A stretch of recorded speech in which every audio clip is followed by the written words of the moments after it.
The Mohan Man-Eater. Audiobook, English, by Jim Corbett. Corbett's description of his interactions with the Mohan Man-Eater demonstrates his concern for both the locals and the wildlife. The man-eating tiger that had been harassing the neighborhood around Mohan was located and killed by him, saving the lives of other locals. There is a large ridge running east and west that is around 9,000 feet in height and is located 18 miles from our vacation house in the Himalayas. Oat grass is abundantly growing on the eastern end of this ridge's higher slopes. Below this grass, however, the hill drops sharply away in a series of granite cliffs to the little river below. One day a party of ladies and young ladies from the town on the north substance of the edge were cutting the old grass when a tiger unexpectedly showed up in their middle in the rush that followed. An old lady lost her balance, moved down the lofty slant and vanished over the precipice. The tiger, clearly frightened by the shouts of the ladies, disappeared as bafflingly as it had showed up, and when the ladies had reassembled and recuperated from their dread, they went down the rush slant and, investigating the bluff, saw their buddy lying on a thin edge some distance underneath them. The lady said she was gravely harmed. It was found later that she had broken a leg and cracked a few ribs, and that she was unable to move. Available resources of a salvage were examined, and it was at long last concluded that it was a task for men, and as nobody had all the earmarks of being willing to stay at the spot, they informed the harmed lady that they were returning to the town for help. The lady asked not to be let be anyway, and at her supplication a young lady 16 years old elected to remain with her. So while the remainder of the party set out for the town, the young lady advanced down to one side where a fracture in the precipice empowered her to get a traction on the edge. This edge just broadened most of the way across the essence of the bluff and finished a couple of yards from where the lady was lying in a shallow gloom, expecting that she could tumble off the edge and be killed on the rocks many feet underneath. The lady requested that the young lady move her to this downturn and this troublesome and perilous accomplishment. The young lady effectively refined there was just space for one in the downturn, so the young ladies crouched on the edge confronting the lady. The village was 4 miles away, and the two on the ledge continually made predictions about how long it would take their companions to return to the village, what kind of men they might encounter there at that time of day, how long it would take to explain what had happened, and finally, when the rescue party would show up.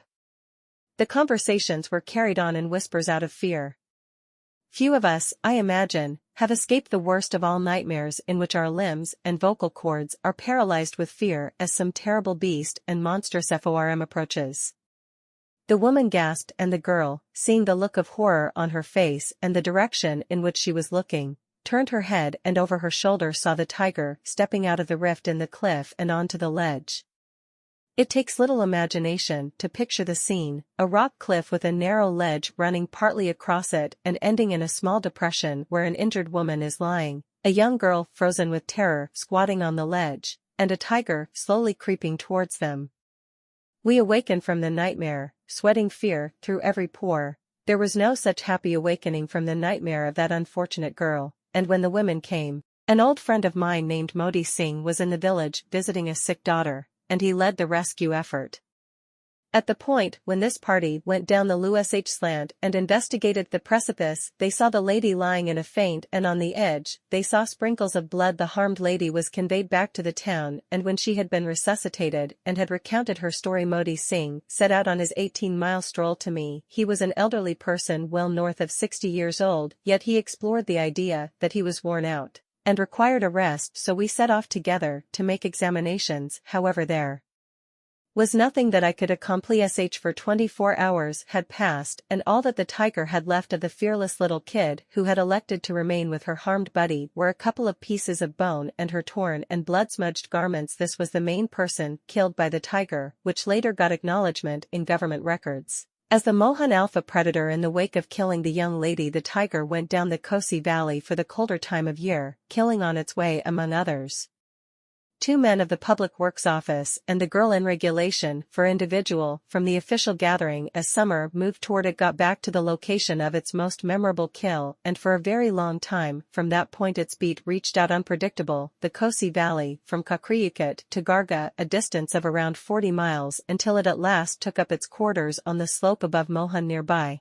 a town called Kartakanola at the locale meeting, to which reference has been made in a past story. The 3 man-eating tigers working around then in the order division were classed as continues in their request for significance: 1st Chogath Nainital region, 2nd Mohan Almora area, and 3rd Konda Gudval region. After the Chowarth tiger had been located, I was reminded by Baines, the Deputy Commissioner of Almora, that only a portion of my promise from the conference had been kept and that the Mohan tiger was next on the list. According to Baines, the tiger was growing more active and dangerous every day and had killed 3 villagers from Kartakanola village in the previous week. When I was working with the Chow Guard, Tiger Baines had convinced some sportsmen to travel to Kirk-Canola, but after they had set up over human and animal kills and had failed to make contact with the man-eater, they had returned to their depot at Ronnie. Keith Baines advised me to travel to this village. This was a very important precaution because when hunting man-eaters, nerves can fray and accidents are likely to occur. In May, after getting off the 1 p.m. train at Ramnagar with my 2 servants and the 6 Godwalis I had taken with me from Nainital, we began our 24-mile foot adventure to Karthkanola. The first stage was only 7 miles, but it was already dark when we arrived. I had ventured out from home in a rush on accepting Kursa's letter and had the opportunity to request consent to possess the Georgia timberland to cottage, so I rested out in the open on the furthest side of the Kosi stream at Garga. There is a bluff a few hundred feet high, and keeping in mind that I was attempting to get some rest, I heard my thought process, were stones tumbling off the precipice on the rocks underneath. The sound was the very same as would be made by uniting 2 stones brutally.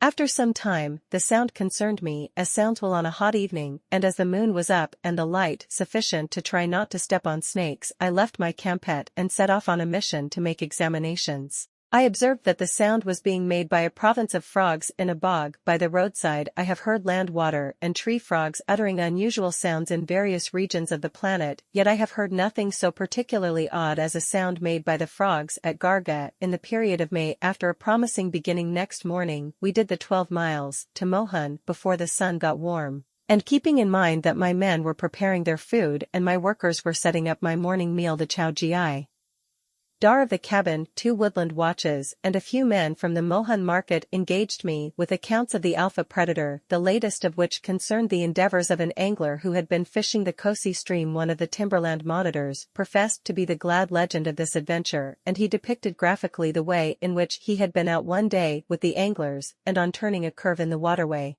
they had encountered the alpha predator, and how the anglers had discarded his pole and had snatched the rifle of the timberland watchman's shoulder, and the way that they had frantically made tracks with the tiger garments behind them. Did you think back? I asked. No, Sahib, said he, feeling sorry for my obliviousness. How should a man who was quickly getting away from an alpha predator think back? And how the angler who was driving by ahead in a thick fix of grass had fallen over a resting bear, after which there had been extraordinary disarray and yelling, and everybody, including the bear, had run this way and that, and the anglers had got lost, and how after quite a while the angler had in the end tracked down his direction back to the lodge and has said a ton to him, the backwoods watch, regarding the matter of having taken off with his rifle and left him with nothing to manage a man-eating tiger and a furious bear. The woods monitor wound up his presentation by saying that the angler had left Mohan the next day, saying that he had harmed his leg when he fell over the bear, and that at any rate there were no fish to be trapped in the Kosi stream. By early afternoon, we were prepared to proceed with our excursion, and with numerous alerts from the little group that had gathered to watch us leave for watch out for the alpha predator while going through the thick backwoods that lay in front of us, we set out on our 4,000-foot move to Kirk-Canola. Our advancement was delayed, for my men were conveying weighty burdens, and the track was exorbitantly steep and the intensity dynamite. There had been some difficulty in the upper towns a brief time frame beforehand, requiring a dispatch from Nainital of a little police power, and I had been encouraged to take all that I wanted for me as well as my men with me as inferable from the disrupted circumstances. I left my men behind and set out alone for the forester's hut, which is visible from Mohan and which the forest guards had recommended to me as the best place for my stay while at Karthkanola. The forester's hut was pointed out to me by the forest guards as the best place for my stay while at Karthkanola. The heavy loads my men were carrying were caused by the fact that it would not be possible to get any stores locally. The hut is located on the ridge of the high hill overlooking Mohan. As I approached it along the level stretch of road running across the face of the hill and turned a corner in a ravine where there is some dense undergrowth, I came upon a woman filling an earthenware pitcher from a small trickle of water flowing down a wooden trough.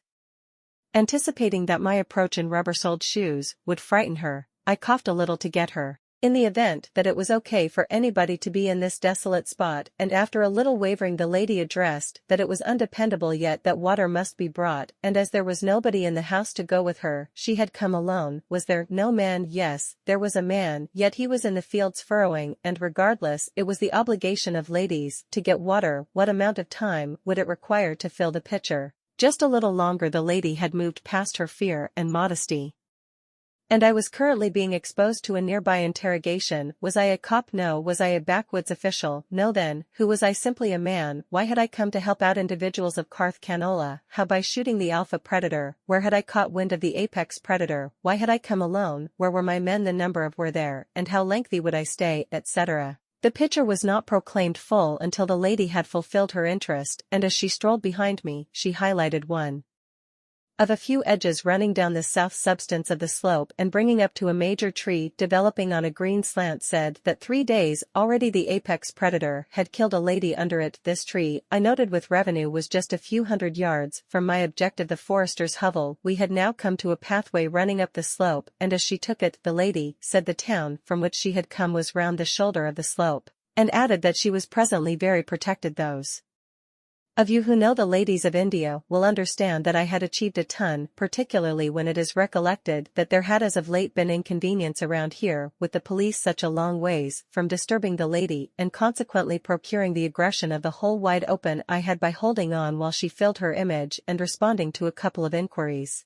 acquired a companion who might in the most limited time conceivable familiarize the entire populace of the town of my appearance, that I was not an official of any sort, and that the sole reason for my visit was to attempt to free them of the apex predator. The forester's hovel was in a little meadow exactly 20 yards to one side of the street, and as the entryway was just secured with the chain, I opened it and strolled inside. The room was around 10 feet square and very perfect, yet had a rotten, neglected smell. I learned later that the cottage had not been involved since the coming of the alpha predator in that space year and a half beforehand. On one or the other side of the fundamental room, there were 2 restricted slips of rooms, one utilized as a kitchen and the other utilized as a fuel store. The cabin would make a decent protected cover for my men, and having opened the secondary passage to let a current of air blow through the room, I headed outside and chose a spot between the hovel and the street for my 40-pound tent. There was no furniture of any sort in the cottage, so I plunked down on a stone close to the street to anticipate the appearance of my men. The edge as of now was around 50 yards wide, and as the hovel was on the south edge of the edge and the town on the north substance of the slope, the stepping stool was not apparent from the previous. I had been perched on the stone for around 10 minutes, when a head showed up over the peak from the course of the town, followed by a second and a third. My companion, the water transporter, had not been delayed in educating the town regarding my appearance. When outsiders meet in India and wish to gather data on a specific subject from one another, it is standard to shun proposing the topic that has united them, whether unintentionally or of set reason, as late as possible, and to finish up the span by finding up everything concerning each other's homegrown and exclusive issues concerning occurrence, whether wedded, and assuming this is the case, the number and sex of kids and their ages, on the off chance that not wedded, why not, occupation and measure of pay, etc. Questions that were in some other region of the planet procure one a thick ear, or in India, and particularly in our slopes, asked so shrewdly and generally that nobody who has resided among individuals at any point fantasies about disliking them. In my discussion with the lady I had addressed a considerable lot of the said inquiries, and the ones of a more homegrown nature, which isn't passable for a lady to request from a man, were presently being advanced to me when my men showed up. They had filled a pot at the little spring, and in an unimaginably brief time frame dry sticks were being secured, a fire lit, the pot bubbled, and tea and rolls delivered. As I opened a tin of consolidated milk, I heard the men asking my workers for what good reason dense milk was being utilized rather than new milk, and getting the response that there was no new milk, and further that as it had been captured that attributable to some past difficulty in this space, no new milk would be accessible. An enormous stockpile of tinned milk had been brought. The men gave off an impression of being exceptionally troubled on hearing this, and after a murmured discussion, one of them, who I learned later was the headman of Carthcanola, addressed me and said it was an affront to them to have brought tinned milk when every one of the assets of the town were available to me. I apologized for my error, which I attributed to my unfamiliarity with the area, and informed the headman that if he had any extra milk, I would be happy to buy a small amount for my daily needs. However, beyond the milk, I had no further requests. My loads had been slowed down while more villagers had arrived, and when I instructed my servants to pitch my tent, the assembled villagers cried out in horror. In addition, if the tiger didn't eat me in the tent, it would definitely devour my guys in the hut if I wasn't there to protect them. If I had any doubts about their word, I should go examine the claw marks on the doors of the houses where the road cut through the top part of the hamlet. This last assertion made my men listen up and add their entreaties to the guidance of the residents, so in the end I consented to remain in the principal room while my 2 workers involved the kitchen and the 6-guard Wallace involved the fuel store. The subject of the alpha predator having been presented, it was currently feasible for me to seek after it without conceding that it was the one item I had wished to present from the second the primary man had put his head over the edge the way driving down to the tree where the tiger had guaranteed its last casualty was brought up to me, and the hour of day and the conditions under which the lady had been killed made sense of the street along which the tiger came consistently. I was educated, got eastwards, to Baital Ghat with the branch down to Mohan and westwards, to Chatnikal on the Ramgunga waterway, the street going west subsequent to going through the upper piece of the town, and through developed land for about a portion of a mile turned south along the substance of the slope and on rejoining the edge in which the hovel was followed the edge directly down to Chakra Kal. This piece of the street between Carthcanola and Chatnikal, exactly 6 miles in length, was viewed as exceptionally perilous and had not been utilized since the coming of the apex predator. I consequently found that in the wake of leaving the developed land the street entered thick tree and scour wilderness which stretched out directly down to the stream. The primary development of Carthcanola town is on the north essence of the slope, and past this developed land there are a few little edges with profound gorges between. On the closest of these edges and far off around 1,000 yards from the forester's hovel there is a major pine tree. Close to this tree, nearly 10 days already, the tiger had killed part of the way eaten and left a lady, and as the 3 athletes who were remaining in a woods home 4 miles away couldn't climb the pine tree, the locals had set up 3 macans in 3 separate trees at distances shifting from 100 to 150 yards from the kill, and the macans had been involved by the athletes and their workers somewhat before dusk. There was a young moon at the time, and after it had set, the villagers heard shots being fired. When they inquired of the servants the following morning, the servants responded that they had not seen anything. 2 days later, a tiger had killed a cow that the sportsman had been sitting over, and once again, after the moon had set, shots had been fired. It is these admittedly sporting but futile attempts to stop the tiger that are the cause of the incident. The villagers shared with me some extremely intriguing information regarding the tiger. They claimed that they could always tell when a tiger had entered the village by the low moaning sound it made. When I pressed them for more information, I discovered that the sound occasionally stopped for varying lengths of time as the tiger passed between the houses.